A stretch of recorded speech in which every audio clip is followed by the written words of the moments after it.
There we go. Audio should now be live too, because I had us muted. Hello and welcome to another episode of Glasshouse. This week we are hoping to be joined by Hamid because we are going to be talking about Albania, Iran, predatory sparrows, and all sorts of other exciting stuff. There were a few things that happened. There is a, let's see, I can't find the document. Okay, nothing interesting happened. And here we go. China versus Rob Royce. Apparently, Rob Royce has been doing a lot of hacking, and the Chinese don't like it. I think Rob Royce is a rapper. I think you're thinking Rob Joyce, not a rapper. Official. No, the rapper. Okay.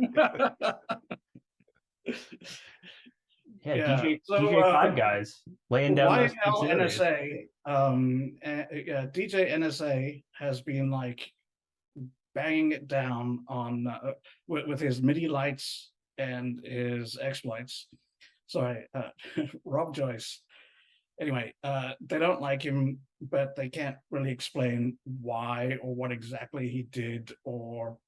Okay, look, I just want to get started with this thing, right? Like, I understand that there's always reciprocity in some sort of like sense between two large countries in this space, right? So if one country does one thing, the other country kind of wants to do the same thing. On the other hand, it is not great for international stability when one of the countries appears to be, I don't know if I would say is, but appears to be so far behind when it comes to incident response formalities, right? Like the process, the ability to communicate that process overseas. Okay, so Greg, you have something to say on this. Yes. So what I find interesting is that this kind of plays into our whole states are not the same just because they're like they have more information, they're equally vulnerable, et cetera. It's in the way that the West is very far ahead in terms of incident response. And other countries do not necessarily have that same capability, particularly when they're outside of the Western sphere of influence. So this is relevant. Exactly. But I think here in the West, people are saying like, "Oh, this is probably a good thing," but I will. No, opposite of a good thing. Not getting caught is a good thing, right? Like that's actually pretty good. Not getting caught and not suffering the consequences when you do get caught is good, but it's also bad for stability in general.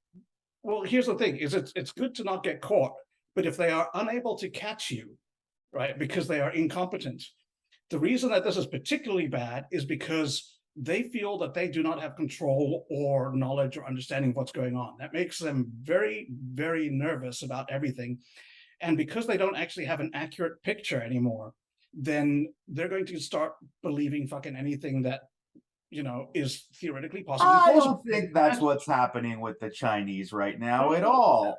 But that is one of the things. That's one of the things that they have, right? Is they believe, like, they don't even fucking call their units to give them commands because they believe that every fucking phone call is being monitored, which it may or may not be. But like they are.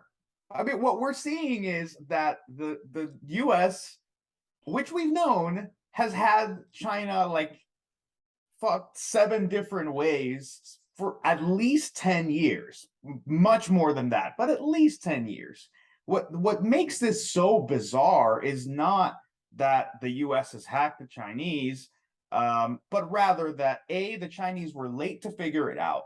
And some people suggested like, whatever. Dude, a lot of this stuff, those intrusions were still live after Kaspersky's Equation Group report. Their IR stuff kicks off after the shadow brokers report when they have a list of victims in China to choose from. So, yeah, I'm sure that the Chinese are aware of everything and they're counterintelligence masters of the universe. But you know what? It certainly looks like they didn't have their shit together, at least before 2017. And what makes it weird now is 5 years after that, we get some stupid propaganda blog posts about how Rob Joyce personally did this thing to China. And you're like, you clearly don't understand the differences between like Western with Western intelligence agencies, where we've known Rob Joyce ran TAO since at least 2016 when he came out at a conference and told us that he ran TAO. Like, this is not thousands of people. this is not intrusion truth. Like, you're not fucking sharing anything with us. I can tell you, at least looking at the report, the only things that stood out to me is the names of 2 front companies, and they said 60 contractors. And I'm like, I don't know what you're basing this on. Because you haven't shared shit, because there's not much evidence or about how you're linking these things. So I spent a lot of time digging through previous blog posts from the Chinese National Security Research Group that helped conduct the response for it and raise the alert about it. And in the previous blog post they had, in which they talked about some of these backdoors, there's information in it that would not pass basic analytic rigor. And the samples they referenced, they have last modified timestamps of 2011, which is deeply alarming because those timestamps don't align with the build times of the files and when those files were submitted to public repositories. So there is still a little bit of analytic rigor that's required before I think that they have ground to start making these claims. The claims themselves. That cannot be the actual level of their analytic rigor. Otherwise, they would be unable to steal information and fucking operate. Don't equate one hand with the other. Don't equate one hand with the other at all, dude. Like, they have a bunch of offensive teams. And what have we learned, even on our side of the house, is there's people who are fucking brilliant at offense who can't, don't even turn on multi-factor on their email accounts. And that doesn't make them good analysts. It doesn't make them good hunters. The analysis side, like they're pulling in terabytes of data. They have to find stuff that they can actually use for their economy. Like, there's people, they can't just go like, hey, here's 3 terabytes of stuff. We need it by Wednesday. It's just not the same people. Let's just not. They're not one homogenous entity. I do think it's important to pry them apart, because the Chinese are fantastic at not just offense, but vulnerability research. They're not idiots by any stretch of the imagination. They have amazing reverse engineers. What we're talking about here is a threat intel industry, not the government, a threat intel industry that clearly is massively underdeveloped. It hasn't had to do real cat and mouse and back and forth, and it has to keep his mouth shut about a lot of things and wait for approval. So what we're looking at is like this weird propaganda action right now, more so than like an actual display of what they can and can't do. Right. So this speaks to a cultural or a social problem in a way, is that the career path or the rewards for going into IR do not match the rewards for going into, for example, vulnerability research. It is like the way I would look at it is like, you're not getting the same caliber of people who have the same sort of resources available to them and the same amount of, high quality work that they're able to produce as you would in the West, for whatever reason. But to me, it seems like it's that it's a sort of a force structure thing where you just invest in the wrong stuff. Where you go, holy shit, we're super far behind. We need to get some of this fucking vulnerability stuff going on. Let's make that happen. And not necessarily the defense of like the firewalls and all this other software, like that's the thing you can figure out. But incident response is something that needs to be invested in and built up and developed in the same way. And I think that might have been under-resourced for whatever reason. It's really strange in the sense that the difficulty in discovering things in the US often goes hand in hand with a lack of control that comes with independent entities, right? Like, we can't, the US government doesn't get to go to Harvard and say, hey, we saw all these fucking things coming in and out of your network, and we're just going to take over here. The Chinese, relatively can. I got some pushback from rando folks on Twitter who are like, obviously the Chinese know way more than this. I'm like, now, sure, to some extent, maybe. But if you're telling me that the Chinese knew about all the equation stuff in 2015, let it live to 2017, then did some IR in 2017, and some of it stayed alive anyways. Like, it's not one victim. You're talking about hundreds and hundreds of nodes within China. Like, there is no way anyone would think that the counter intel value of monitoring those nodes is somehow greater than just cleaning up almost an endemic infection around your country. Like that doesn't pass muster. Right. The other thing I want to, sorry, just real quick, Grug, because No, like I don't want to treat them all the same. Pangu Lab did a really good report, so it's unfair to treat them like idiots. Like the Pangu Lab report is actually really good. It's just very strange because by its own admission, it's about 2013 to 2017. So the big question here is, it's not you guys are idiots. It's more like, why did this come out now? And then why is 360 making like propaganda hay out of it and naming Joyce in all these sort of weird ways, right? Like that's the part that makes this anomalous. It's like that smacks of information control rather than an organic market. Like someone's trying to do a thing. But one of the things you hit on right there was the counterintelligence. And China has really fucking good counterintelligence, which is another thing that makes this weird. Like they were devastating on the CIA's networks. Like they rolled up fucking everyone, right? Like they and had helped Iran with it. Right. Like they are really good. Like this is like they're not new to espionage or any of this stuff. So the fact that like they appear not to be good, and it's not just appearances, like they genuinely seem to not be good at doing IR as a thing that needs to be done. Like that's weird. And it just like to me it does seem like someone fucked up on resourcing at some point. I mean, it could also just be equities questions and how we're seeing them play out in the wild, right? So you named all the things, right? Like there could be a dynamic here that we should be measuring in international relations research, which is the difference between the skill of your offensive team and your defensive team, right? Like in the United States, for a long time, the best technical people went into offense, and now you see it much more measured, right? So that's a real dynamic. As you mature, you change. And the same thing could be true with other countries and we may just not realize it yet. And then again, like the equities question, this is a country that was able to capture and then replay parts of like, was it the blue whatever thing, the like APT3 in 2017, where they talked about them repurposing Eternal Blue and using it back against folks. Right, like that's a highly advanced, highly skilled team that did both the incident response, the reverse engineering, and the repurposing. They also did that with double pulsar, if you remember the BEM store report from Symantec, which was really impressive. Yeah. So I'm wondering if they've got basically like a TAO that does IR, but it will only do it on like government networks that are, so that they don't have that commercial sector to do like, oh, you're a university that got popped, talk to Mandiant. Right?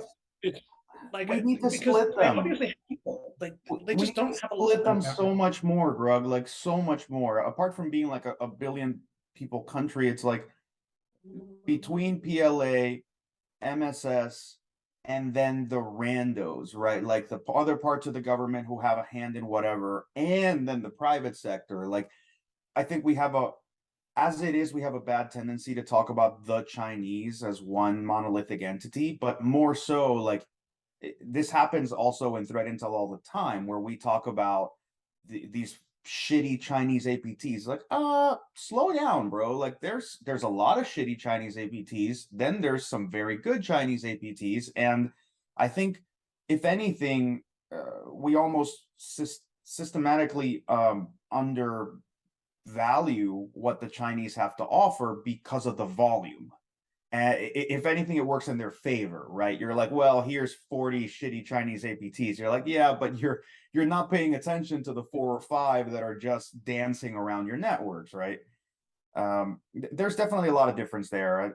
Another aspect of this that I think Dave also touched upon, I like the idea of this defense offense sort of power ratio per country, right? Sort of once again knocking on the idea of like power indexing a country in a single way. Also, you would have to be able to tell the difference between offense and defense, which some cyber scholars can't seem to be able to do. But more importantly, I think there's a culture element there that with the Russians, you can say when you tell the Russians they have a counterintelligence failure, they move hell and high water to plug that hole, right? They found out about Project Sauron, they found out about equation group stuff, they found out about some of the Chinese intrusions, and they moved very, very quickly. Maybe they didn't know about it before, but they moved quickly to plug the holes. With the Chinese, I wonder if there is that similar incentive, whether from the private sector or from the military or from intelligence, to say, hey, we don't have one intrusion. It turns out they're in like 700 university networks here. And that's the start, right? That's the stuff we know about because we heard it from a company out there, or a leak that we had nothing to do with. How much of an incentive do you have to deal with the governments and say, hey, yeah, everyone sucks. You guys are not as good as you think you are. We have a massive issue. We need to go clean up somehow. Like, I'm wondering if there is a culture in China from the government, a bureaucratic culture that allows for that, rewards that, or disincentivizes it and says, shut the fuck up. This is only going to cause us problems, right? Right. Well, there's a lot of stuff that comes up, like collective responsibility is a thing, right? Like they culturally they're big on the idea that like it's not necessarily individual achievements, it's the team. So with all of the like the pwn to own stuff, when you see those huge teams, it doesn't mean that the entire team was actually hands-on keyboard, an integral part of the exploit development.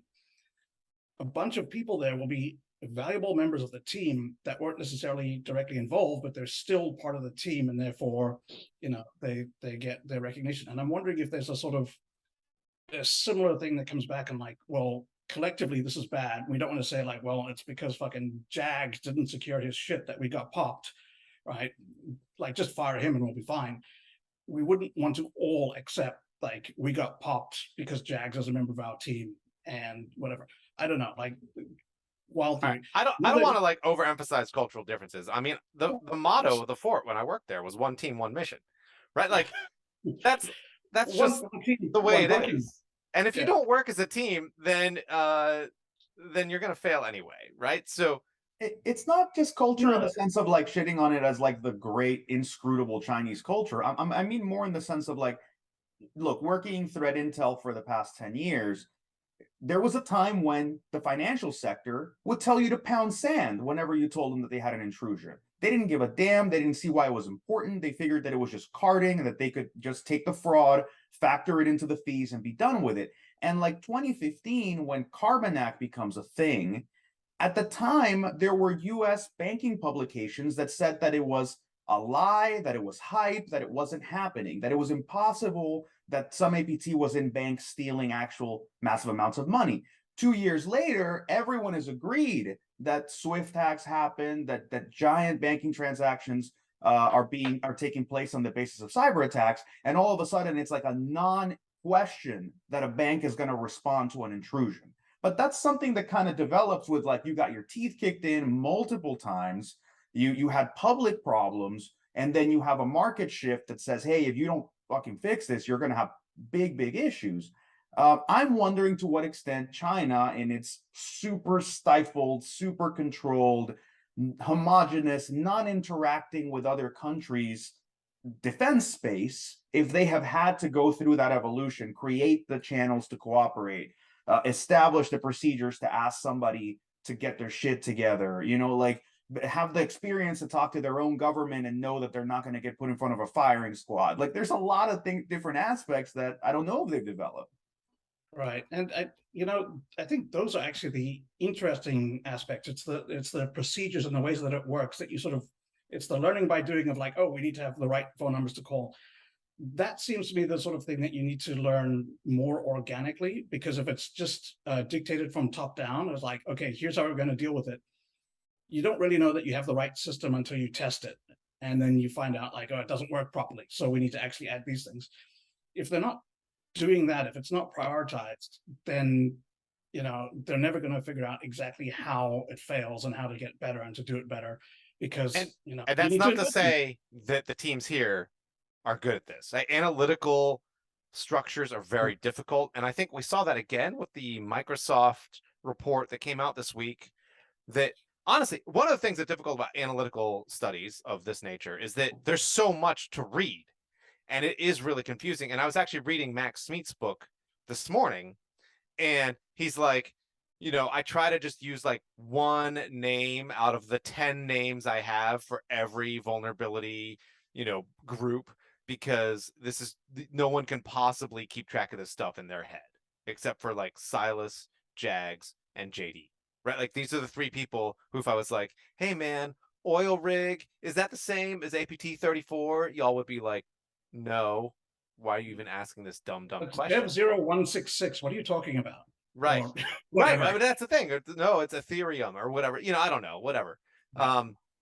So it is APT 34 as well as Helix Kitten. okay. Well, see, this is good to know, but like, there's no way for me to keep track of that now. stuff. But so that's the thing. So like, all right, let's talk about Wait. this Microsoft report a little bit. Yeah, I too, was gonna because it say, is you know, super interesting. Hamid joined and we haven't acknowledged his existence at all. And we've just been Hamid! ranting. I'm not here. Carlos fucking waved when he joined. You were not paying attention. You weren't on the waving squad. That was me and Silas. You were over here dominating the welcome squad, and I you know, acknowledge your waves back. No, I was just, while you guys were talking China, I was just taking a couple of notes because you don't like to give me right access to your shared Google Doc, so I have to make my own. So I was just taking a couple of notes about the Mandiant report and the Microsoft report, and beside this political situation that came out of it, I thought there are a couple of interesting little points that I noticed in both the reports that we could go through.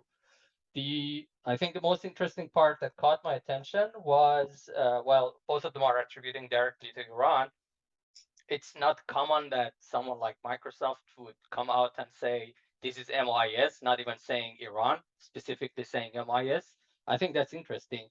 But what Mandiant report, I think, I'm not sure if I saw it in the text of Mandiant or Microsoft report, that the way they kind of attributed it to these APTs that are linked to Iran is that because they caught them overlapping infrastructure, which is, as far as I have seen before and the little work that I have done, it's more of a common mistake by IRGC, not MIS. So that's one point. The other was, I was just reading Microsoft reports that they claim that there are these 3 or 4 groups that have done different stage of the attack, which is interesting. yes, but, I wanted to talk about that. Yeah, so, but it kind of contradicts with how I know they usually do it, which is heavily compartmentalized way of doing things. So it's a little bit unusual to see Group A does the first stage, hands it over to Group B, and then they share tools and then they share infrastructure. These are like all classic OPSEC mistakes that you don't expect from someone MIS attributed to do. IRGC maybe because they are random groups, but MIS, I mean, I have not gone through the details of how they attribute, but the way that they present it, though, as those multiple phases, it makes it seem like these are units within a larger managed operation, right? That there's like a process manager above there going, okay, you guys do your initial access. Or sorry, it starts with the probing of the infrastructure, right? So it's, you guys do your scanning. Okay, you know, like team A has reported on scanning. Let's give it over to team B. Team B is going to do the initial access and some data exfiltration. Then we're going to hand it off to team C, who's going to do like internal network stuff, more exfiltration. And then the last team is going to go through and encrypt and wipe everything.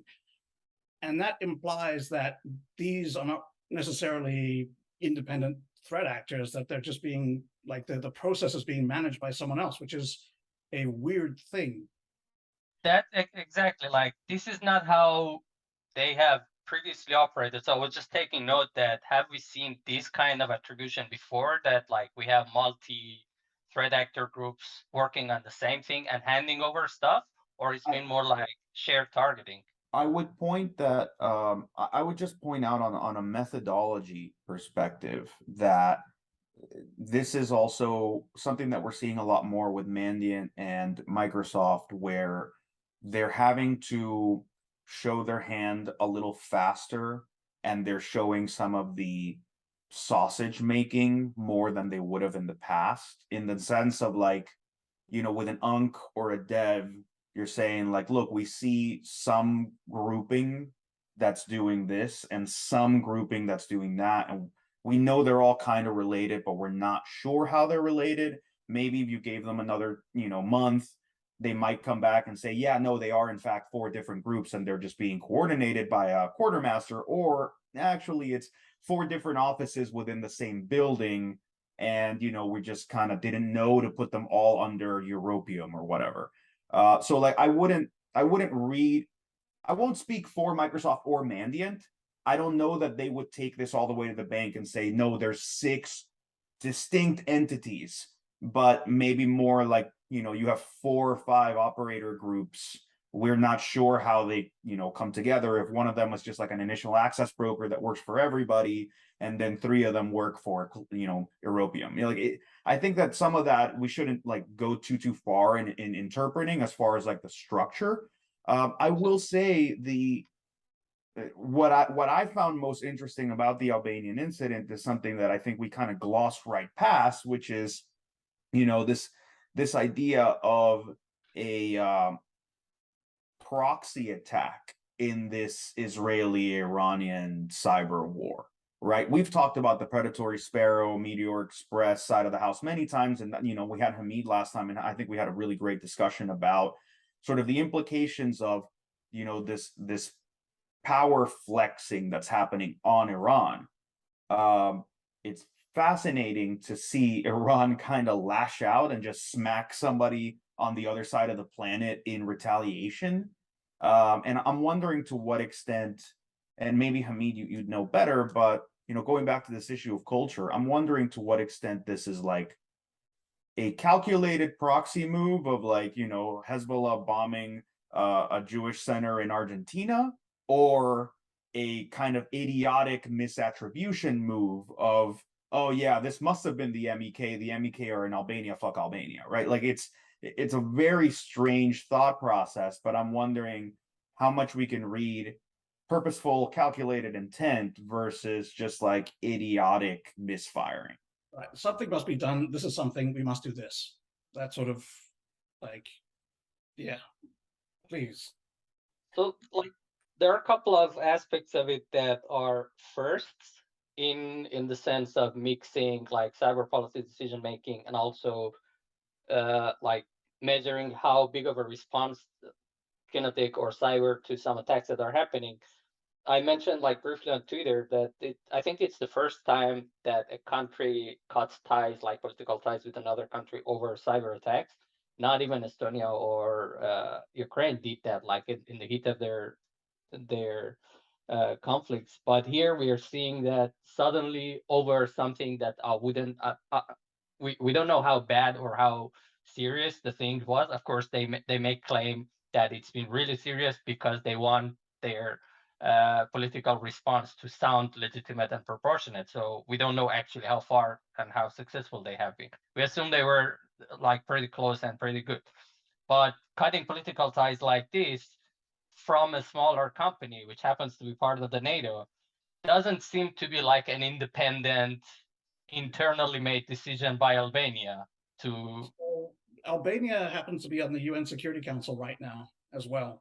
So they have the loudest voice that they're going to have for, that than they've had before, and that they're more than they're likely to have in the future. So if they're going to make any sort of no. Albania is a member of NATO.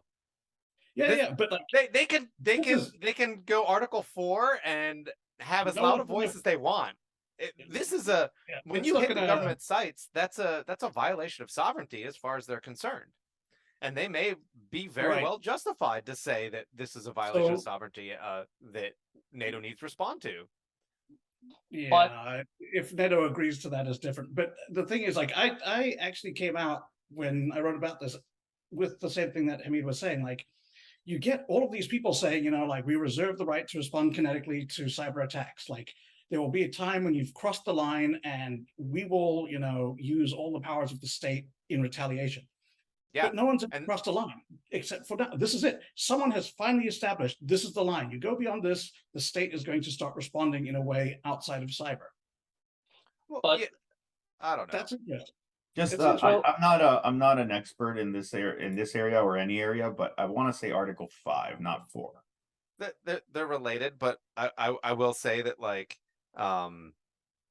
you know, the reality is that they are a member of NATO, and NATO does reserve the right to go kinetic for exactly this sort of thing. And it feels like a huge misstep from the Iranians not to realize that. See, Like, if you're doing that to Albania, the United States can treat it as if you're doing it to the United States. Right. So that was. I'm sorry. Go ahead. I was gonna say that like we previously talked about sparrows and how they are shaping the correct, responsible way of doing the offensive side. Now it seems to be a shift about focusing on how is the new way of responding to these things. And like Albania on its own have been the subject of this attack, fine. They have done some nasty shit and they caused some damage, that's fine. But how suddenly a group is responding to attack against a single country and single incident is an interesting thing to observe, I guess, because does that mean that in the future, if any other NATO member becomes a target of Iranian groups, would they get more or less the same serious response, or is it just a single case of Albania? That I think that aspect is interesting to look at and to consider, because this is not the first time that Iran has attempted to do stuff like this. Like government documents are fine, but attacking, I don't know, water purification systems or like espionage aspect of it, we put it aside. That happens by everyone and everywhere. Nobody really talks and cares about those parts.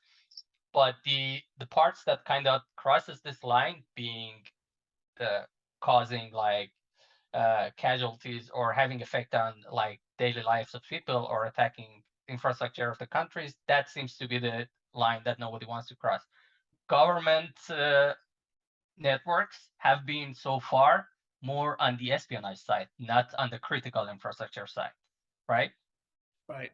So I think one of the, like, my understanding of this is a bit limited, but from what I do understand is that they degraded the ability of the government to actually like function as a government. Like the attacks were severe enough that the government couldn't do the stuff the government is supposed to do, and they don't like that.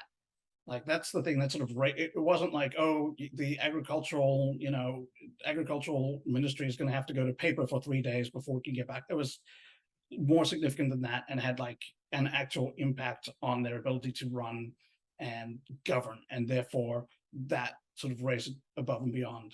So, but isn't it kind of somehow in par with what they did against Iran, like well, but the paralyzing Albanians didn't do shit. The Albanians didn't do anything against Iran, right? Like, No. it's one of those like you just punch the person next to you. So I want to level set for just a second on it, because it's important to talk also and put out some of the details of what happened that we know, so that way we are all working on a clean slate with this. So the thing is like the group that the attribution front that was created for this, called Homeland Justice, also published on their website the details of the attack. And one of the things that I wish more people had looked at, and if you're curious to follow along, I suggest wget-r, and spend some time looking at the metadata of the videos as well, and the videos themselves about the attack, because the actors released videos showing them operating. And the thing is as someone who used to work as a sysadmin, I had a visceral response watching them in the virtual server management console, right-clicking and going to delete, and just watching those servers go. It was a horrifying moment as someone who has previously made similar mistakes, but not in a malicious way. But that was pretty indiscriminate, just fuck all this infrastructure. And the thing is I would call it, delicately call it, a destructive attack, given that they just nuked infrastructure, and it wasn't the like, okay, we're going to lock these boxes, or we're going to encrypt the ESX server and there'd be a way for them to recover. This was just a straight up kicking shit over. And that to me is pretty interesting. And I also suggest checking out the videos, because there were some fun things left in the metadata that were designed to point to this being a domestic attack as well, to support their narrative. But this was a pretty substantial event. I'm wondering if the level of response is commensurate with the level of idiocy, right? Like it's like Lazarus had been around doing shit since 2008. It's once they decide to go sort of YOLO on a stoner comedy that they get attributed and sort of pushed back against. With Iran, it's like, if you're just gonna wildly start just punching at random people in retaliation for a situation where you feel relatively powerless, like I feel like that's where we get some of this pushback. It's not that this was the greatest cyber attack of all time. It's not that it was the greatest violation of sovereignty. It's not that this, if anything, it's kind of like the dumbest Archduke Ferdinand version of this sort of World War III history, but at the same time, it's the sort of arbitrary idiocy of it that makes it so that I think it warrants way more of a response than the more calculated, measured tit for tat, or like, oh, we bombed this thing in Afghanistan, in retaliation to an operation. It's like, okay, you picked a random character and felt like you could punch on them. And frankly, like maybe you should have picked one that wasn't in NATO. Like, let's start there. But also, like, there has to be some boundary scoping, right? So regarding like random kicking, I wouldn't consider them completely random because Albania and Iran have a long history of serious conflicts. I think it spiked up since 2004 because of hosting this camp of MEC, who basically just spread, and partly they are the official host of them for whatever event happens. It's sponsored by US or Israelis, or whenever there is an event around MEC, Albania is like the official host, and then there are like people from other governments and nations come and kind of cheer up the party. But so it's not exactly random, but the way that they irresponsibly or intentionally destroyed everything kind of matches the way that Iran typically does that. If you remember before, I was mentioning that whenever they get access to somewhere, they just swing their axes, damage everything, and then take a victory lap. This is just a perfect example of that happening again. The same thing that they did in Saudi Arabia as well, in Aramco. They were adjusted and they were timed, but this case of timing it with the MEC's gathering, the event that they had, does not necessarily translate into a response to other cyber attacks that happened just in Iran. It seems to be more related to MEC situation than related to previous cyber attacks against Iran.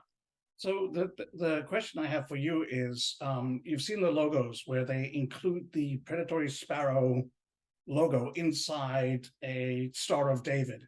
Yeah. Like being dropped by an eagle, which I think in itself is, being swooped on by an eagle. Big right? devil, like, little about to devil. be destroyed by, like your typical big devil, little devil thing. I saw it as the eagle dropping the predatory sparrow. That's how raptors kill with their claws. So it's coming. Right. Sorry, my so bird. I think this is because like Iran sees MEC being sock puppets of Israel and US, and that's how they are trying to deliver the message that, hey, we know what's going on, and then here's our response to you, which you showed up as predatory sparrows. We are attacking Albania, but we actually know who is behind the power that's orchestrating this MEC thing in Albania. Hence, we are like coming down on the sparrows logo. Right. Oh, so we perceive differences that they don't. So we're like, okay, there's MEK, there's fucking Albania, there's Israel, and there's predatory sparrows, and these are all completely separate things that have their own stuff going on. And Iran is like, no, they aren't. That's like the people who are fucking with us. Like they're all. Yeah. So to Iran, Albania is directly connected and backed by US and Israel because of MEC. And then they see that sparrows have messed up with whatever happened in the past. It was also attributed to Israelis and Americans, or whatever their conclusion is. And then this is their like kind of response to that. But then again, the timing, they historically have also tried to mess up like deface websites and things like that, but it's been at a totally lower level. It's like defacing websites and US attacks and things like that in the past against MEC. but to this big kind of a response, then it's something new. Right. So like one of the things to take away from the Microsoft report is, while we were discussing whether it's actually phases or one larger group, whatever, the thing that is clear is that there was so much activity, they could actually cluster it into these groups. So this was a large operation in terms of just the amount of people and things involved. Like it wasn't two guys that are now being misattributed in all sorts of different ways. Like this is a bunch of people doing it, which would indicate that like it's not one of their what I'm saying is like this was a deliberate large attack that was done because there's a lot of people involved. It wasn't like one of their crews that was out trying to do something accidentally, destroyed Albania. Like we meant to like exfiltrate some stuff and deface a website, and we accidentally kicked over the entire country. Oops, our bad. Like that's not what happened. It looks like they were looking at the next big thing, the closest big thing after the gas station attack or the other recent attacks, and focus on that. And normally they broadcast the message that, hey, we have a situation, we have been attacked, let's find the biggest window to break. And that's what they supposedly found. And all the groups that they had and they could get together apparently focused on this one and perform the attack. But this cluster overlap of infrastructure that's used by the attackers, I think this is something that's for me, that's the more interesting part to look at, to see what this infrastructure has been used before. I think Mandiant linked that, but they didn't mention, let me pull up the report. Did they mention which exact operations was used by this shared infra before? Let me see. Oh, and then there was this other aspect of it that we had in our like group chat before, talking about Mandiant referring to Labdukhtagan leaks as part of their attribution, and they confirmed that they didn't just get the idea from Labdukhtagan leak. They already had other points confirming that who these APTs are, and Labdukhtagan kind of confirmed it. And then we had this discussion that whether we should like put our attribution based on some info up going on, as was it Dave mentioning, or I don't remember. So that's also an interesting aspect of it, because some of the recent attributions I see coming in these reports are directly or indirectly pointing back to the recent leaks. And all of these leaks are filtered leaks, as we discussed before, targeted leaks, and very most likely not actually legitimate leaks from Iran. It's like an actor have pulled out from whatever resource they have, cyber or human resource or whatever. They have a pool of data that they are slowly leaking out. And then this becomes the source of the article, the source of the research, source of the attribution, and then they cross-match it with something else. Right. So I just want to touch on something that you've raised that we, and I know other people have discussed as well, and I'm glad that you fixed it, is there was a lingering question about whether Iran had done IR and misattributed the predatory sparrows to MEK. That somehow there was they had done analysis and they had reached the wrong conclusion, and therefore they were doing this attack based on faulty analysis. But from what you're saying, it's not that direct, that they just simply believe that anything involving Israel, the US, and MEK is MEK is part of it, so they're all pretty much the same thing.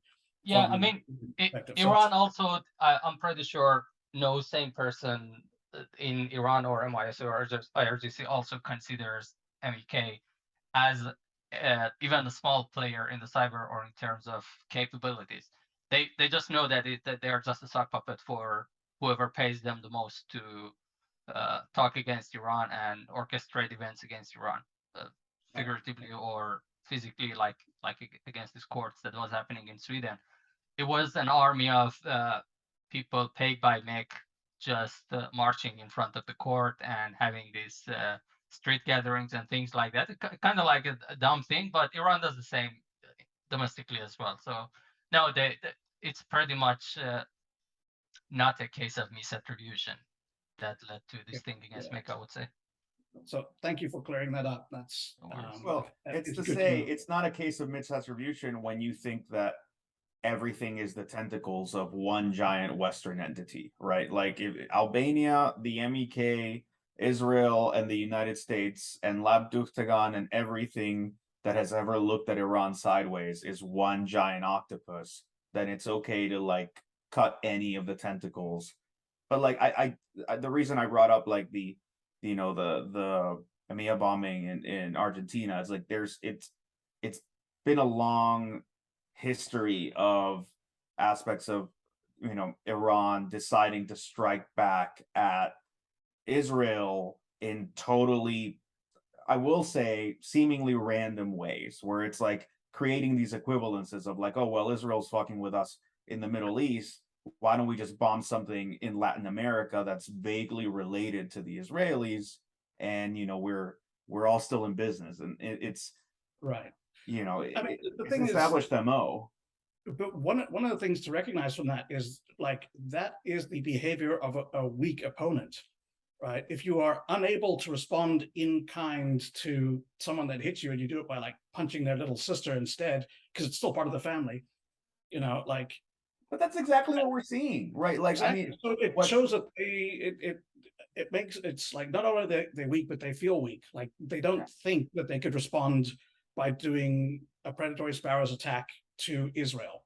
I'm sure they'd love to if they could, but they don't believe they can in the time they have available. So they do what they can do. Do you even really want to, right? Like you want to keep the fight going. You're not gonna just back down and look soft, but you're not just being shown that the other adversary has you outgunned, but that they have you outgunned at a level that could be catastrophic, right? Like every attack the predatory sparrow has undertaken has had the potential to be worse and has highlighted a level of inhibition. It's like we could have fucked this whole thing up, but we didn't. And it just keeps, it's really measured in a way that I think is very smart if you're going to consider the signaling potential of the attack. It's like we didn't go all out. If we had, you'd be seriously fucked. We could. We're not yet. But like there's always this kind of like, there's a piano still hovering over you. How much do you want to push this? And to me, that it's not just that hitting Albania is not just an admission of weakness, but it's almost a deflection away from the real conflict. It's What not. what I see. Here's the thing. Sorry, very briefly. It is like I don't want to use the word terrorist because that's got too much baggage, but it's basically it's the way that you respond when those are the options that are available to show that like you don't fuck with us. Like we might not have nukes, but we're still a powerful force in our own right.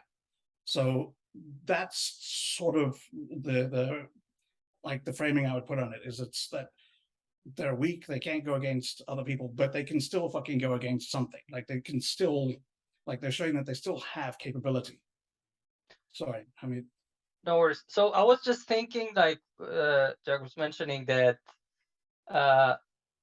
Sparrows try to teach everyone the responsible way of doing things and showing the capability of being able to do it, but actually leaving one step back and leaving the stage, doing a mic drop and showing, hey, we could, but we didn't. Are we watching Iran being punished by not doing their homework of having access, having the capability to damage, and not following what they just have been instructed or taught to do the responsible way? Is it something that we could consider that way? I don't. I can see that argument, but I don't think that there's that level of linkage between the predatory sparrow operations and the attempt at doing responsible cyber and NATO.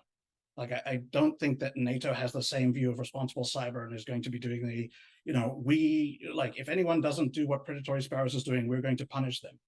Like I don't think that that is a thing that NATO is doing, and therefore I don't think that this is that directly linked as a response in that sense. That said, I think that if they'd done a predatory sparrows type of attack where they had held back, we might not have seen the same level of response. Let's zoom out. Let's zoom out a little bit, right? Like we're really in the weeds of this one particular attack. And if it okay, the things that make it significant is it's a proxy to what I think is the more significant cyber war, quote unquote, as the Grug has said multiple times publicly, and Dave as well. You know, we're hyper focusing on Ukraine, Russia, and then beating up that um, scarecrow, and then writing our op-eds about whether it is cyber war or not. And then there's this other thing happening on the other side of the world, and just because it's not topical, we're just kind of ignoring it. That said, I think there's also the aspect of this that is sort of NATO involvement, and whether this does matter, doesn't matter. Like we've seen, Predatory Sparrow has shown us that there is a level of effective signaling. It entails a lot of different aspects, and I'm not about to write the theory of it, but I think there is some effective signaling going on in what they're doing. They're being responsible. They're showing they could do more. They're tipping their hand a little bit, but only to show just how many ways they could be fucking the adversary, and they're not. And I think that's super interesting. The other hand of this, now that NATO is involved, is NATO not just signaling that there is no boundary line, right? Like, because with Ukraine, what you can say is, well, they're not in NATO, but then at least the Germans and some other parts of Europe get fucked in the process of that, and you just ignore it. You write a sharply worded letter from the EU, and then now the Albania thing happens, and you just go, well, but it's not that big a deal. So is this just continuing on this kind of, yeah, we drew the line in the sand, but let me just, now that you've crossed it, like, let me just strike it out, and like, I'll take one step back and we'll draw a new line in the sand, and then, oh, you just crossed that one and we're just going to take another one. And like, it's becoming this kind of receding thing of, is there a line at which NATO actually gives a shit about cyber? Well, here's the thing is, I don't want to remove the agency of Albania, because they're the one, like, it's their decision to complain so much. Everyone else is backing them up. But that might be, and so now we start talking about, like, what does NATO think about this? Like, what's NATO's, what is NATO's reason? I just want to hold out the possibility that Albania got super fucking screwed. They look really bad, and they have to do something to make sure that they get elected next time. Like, they can't let it go as being like, we got completely fucked. Well, look at the messaging. They're even like, there was no wiping, there was no permanent damage. And you're like, I mean, I'm sure there was some, right? Like, this wasn't a DDoS. Like, I don't know what you mean by that. Like there was wiping, like stuff got knocked out, and then there was huge amounts of like government data and shit got leaked as well. Like they look really bad, and the wiping, if you can't respond quickly, which was the other things that took them weeks and weeks and weeks to recover, shows that they were not doing backups and things like that. It looks really fucking bad. Now it might look really bad if you're the government and this happens to you, where like some like 2-bit actor fucking using a PHP script web shell like destroys your government for 3 weeks. Like, that's fucking embarrassing. And it's a lot better to come out and say, like, Iran, we're not going to take this line down, than to say, like, geez, like, those 4 kids really fucking kicked us hard. Costa Rica. That's what happened. That's an option. Like, like, you leave Conti Rica out of this, okay? Costa Rica. Yeah. One like irrelevant to what we were talking about, but I think it's also an interesting point to maybe later cover, or now if we have time, is Iran's response, or how they tried to figure out Lapluchtagan's leak. Normally when there is a major leak somewhere like this, like shadow brokers and things like that, you see that the government runs after them, tries to figure out. But with Lapluchtagan, not that we haven't heard anything official from them. So some of them are notable leaks. Some of them are pretty useful information. And as we can see, other companies and other governments are using it as a double check for their attributions. But Iran still has not done any official response to it. And interestingly, like, I think it was last year that I even got one of these kind of blackmail kind of text from someone that I assume would have been connected to MIS or was aware of someone dealing with something.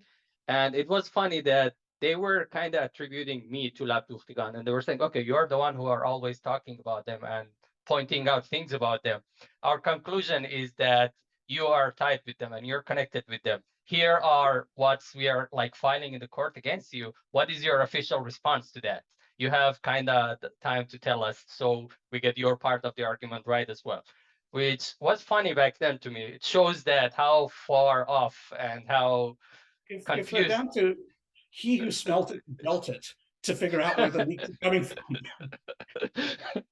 Which, you know, it's not the soundest of analytical methodologies. No, but I mean that part is interesting. I'm curious about when are they gonna do something about it or respond to it, or maybe they are. And what can they do, right? Like the thing with the green they can do.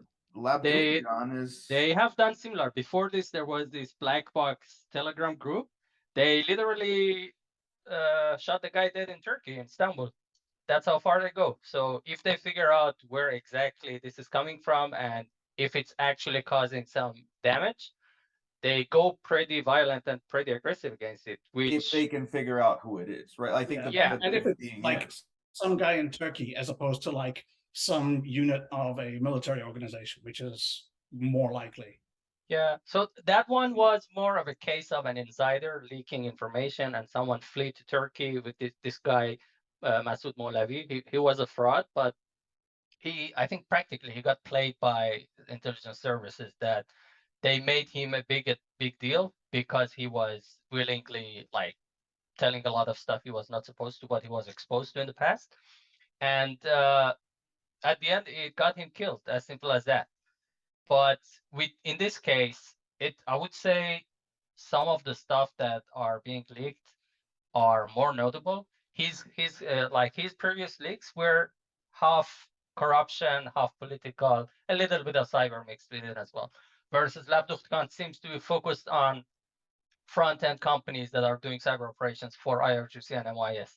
And Iran does not seem to care as much about having these resources exposed compared to their level of care and their level of aggressiveness against someone that's exposing corruption in the government. Or that makes sense, though. I mean, do you care about your foot soldiers as much as you care about like your reputation or your like? I can.